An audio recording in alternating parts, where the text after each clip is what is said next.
নমস্কার, কেমন আছেন সবাই? আপনাদের জন্য নতুন আরেকটি ভিডিও নিয়ে আসলাম। তো আজকের ভিডিওটা একটু স্পেশাল বলতে আমি ডিসক্রিপশন বক্সে বলছি যে মাত্র ৳৩০ কাপড় দিয়ে এত সুন্দর একটু ড্রেস বানিয়ে দিলাম। আসলে আপনারা হয়তো ভাবতে পারেন যে ৳৩০ কাপড় দিয়ে কি এই ড্রেস সম্ভব?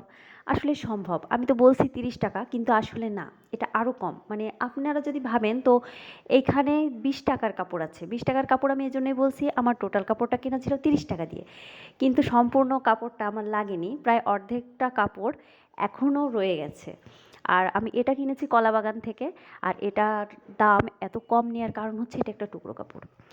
আমি গজের কাপড় বেশিরভাগই কলাবাগান থেকেই কিনি, যেহেতু আমার বাসার কাছেই প্রায় সময় যাওয়া হয়। তো সেরকমই আমার জন্যে কাপড় কিনতে গিয়ে এই কাপড়টা আমার চোখে পড়ে।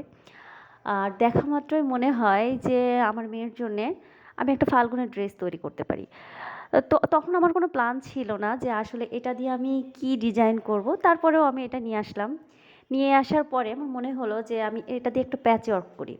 তো প্যাচ ওয়ার্ক হচ্ছে ছোট ছোট টুকরো কাপড়, সেগুলোকে জোড়া লাগিয়ে তার উপর হাতের কাজ যেটা করা হয় সেটা হচ্ছে প্যাচ ওয়ার্ক।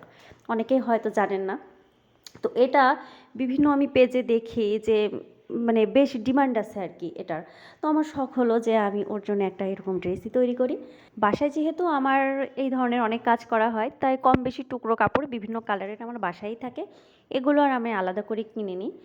তো সেই টুকরো কাপড়গুলো এক জায়গায় করে ছোট ছোট করে কেটে, সম্ভবত আমি 3 ইঞ্চি করে কাটছিলাম।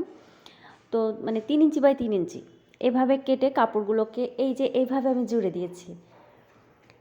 জুড়ে দেওয়ার পর সেগুলো লেস আকারে আমি ওর ড্রেসে সেলাই করে দিয়েছি এবং দুই পাশ দিয়ে ডলার ওয়ার্ক করেছি। আর ডলার ওয়ার্কের সাথে এই যে যে পুঁথিগুলো আমি বসিয়েছি, এগুলো 20 টাকা করে ভরি নিয়েছি। কড়ির মতো যেগুলো দেখতে, সেগুলো 4 টাকা করে পিস নিয়েছিল। ড্রেসটি কেমন হয়েছে জানাবেন। সবাই ভালো থাকবেন, ধন্যবাদ।